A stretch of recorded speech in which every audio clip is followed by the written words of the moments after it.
धन्यवाद प्रभु यीशु मसीह के मधुर नाम की जय हो।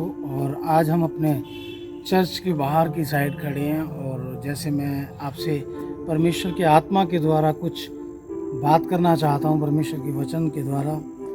मेरे प्रियो, यूहन्ना 10:10 में लिखा है कि चोर चोरी करने, नाश करने, घात करने, मार डालने आता है, लेकिन प्रभु यीशु मसीह ने कहा कि मैं आया तुम्हें जीवन देने और बहुत आयत का जीवन देने। इसमें दो तरीके की बातें हैं, दो साम्राज्य हैं। एक जो चोरी करने वाला, घात करने वाला और मार डालने वाला, वो काल शैतान का राज्य है, और एक राज्य है जो जीवन देता है, बहुत आयत का जीवन देता है, चोखा जीवन देता है, इटर्नल लाइफ देता है। वो हमारा खुदावंद यीशु मसीह है। मेरे प्रियो, आज जिस दौर से हम गुजर रहे हैं, वो दौर जो है वो इस समय हमें बड़ा सोचने पर गंभीर तरीके से मजबूर करता है, क्योंकि आज जो लड़ाई है वो लड़ाई एक हवा से है, जिसे हम कह सकते हैं कि एयर वॉर।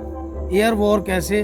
क्योंकि इफ्सियाँ 6 अध्याय के 10 वचन में लिखा है कि हमारी जो 10 वचन और उससे आगे, हमारी जो लड़ाई मांस और लहू से नहीं पर उन दुष्ट आत्माओं की शक्तिशाली सामर्थ से है और उसके सरदार से है जो हवाओं में, आकाश में है। तो मेरे प्रियो, हम इसको कैसे देख सकते हैं कि आज शैतान हवाओं के द्वारा किस तरीके से कार्य कर रहा है। मैं आपको कुछ उदाहरण से बताना चाहता हूँ कि पिछले दिनों में मैंने सुना कि जो सेलिब्रिटी था एक बॉलीवुड का, और वो एक संपन्न इंसान था और वो काफ़ी चल भी रहा था, लेकिन क्या उसके माइंड में ऐसा आया कि उसने सुसाइड कर लिया।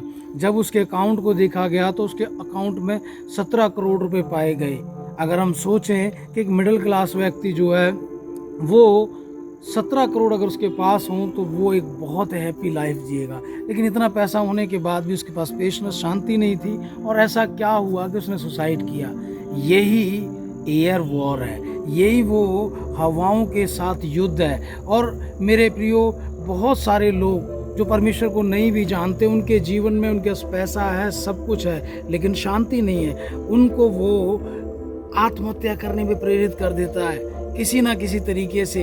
ये क्या है? ये वही है जो चोर चोरी करने, नाश करने, घात करने, मार डालने आया है। आखिर में वो घात लगाता है और मार डालता है। इसीलिए मेरे प्रियो, जब हम परमेश्वर के वचन को बाइबल में देखते हैं, मत्ती में, तो मत्ती में जो लिखा हुआ है उसको जब हम देखते हैं तो उसमें लिखा है कि हे थके मांदे बोझ से दबे मेरे पास आओ।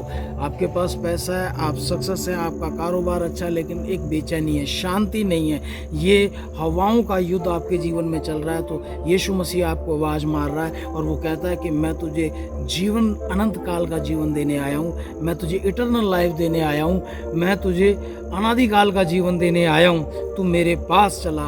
तो मेरे प्रियो, यीशु मसीह हर जाति, धर्म, गोरे, काले, सबको आवाज़ मारते हैं और वो बुलाते हैं और वो कहते हैं कि मैं तुझे एक शांति भरा जीवन देना चाहता हूँ। मैं एक बात बहुत गंभीरता से कहना चाहता हूँ।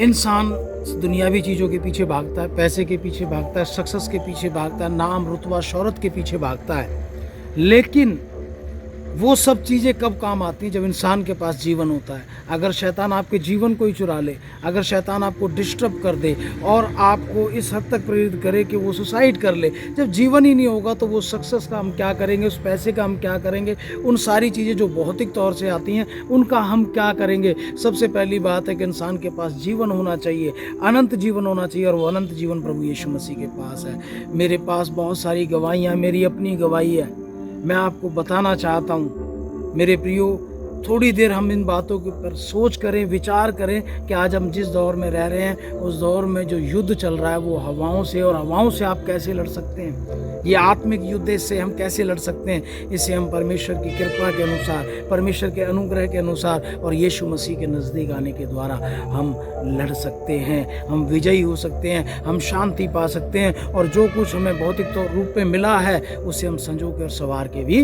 रख सकते हैं। तो इसीलिए मेरे प्रियो, मैं ये कहना चाहूँगा कि आप विचार करें कि किस रीति से आप इन हवाओं से लड़ सकते हैं।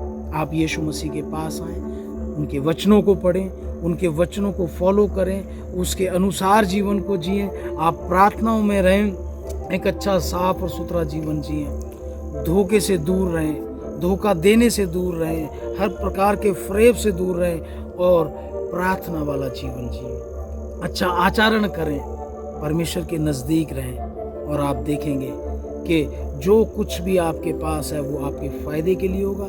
अगर आज नहीं है तो आने वाले समय में आपको मिलेगा, क्योंकि परमेश्वर में किसी की भी मेहनत व्यर्थ नहीं जाती। एक ही परमेश्वर है जिन्हें आकाश और पृथ्वी को बनाया है। इसलिए मेरे प्रियो, परमेश्वर चाहता है कि आप दिल से उसके पास आएँ, बाहरी रूप से नहीं, अंदर से आएँ, उसके वचनों पे मनन करें, उसके साथ समय गुजारें। और जब आप ऐसा करेंगे आपके जीवन में अद्भुत चमत्कार होगा। अगर आप चाहते हैं प्रभु यीशु मसीह के नज़दीक आना तो अपने दिल को खोलें और मेरे साथ प्रार्थना में एक हो। महान जीवित परमेश्वर, जितने लोग भी इस वचन को सुन के नज़दीक आए आपके, आप उनके हृदय को धो डालें, अपने लहू के द्वारा उनके पापों को क्षमा करें, उन्हें एक नया जीवन जीने का अवसर प्रदान करें, शांति उनके जीवन में हो। और प्रभु जिस कार्य में भी वो अपने हाथों को डालें उन कार्यों में सफल हों, और जो फल उन्हें मिले वो कायम रहे, वो उनके पास रहे, और हर प्रकार का अंधकार, बेचैनी, अशांति उन्हें छोड़कर चली जाए। पिता परमेश्वर, शारीरिक रूप उन्हें चंगाई मिले, उनके मन में शांति रहे, और उनके पास एक आशा हो कि हम परमेश्वर के राज्य में प्रवेश कर चुके हैं।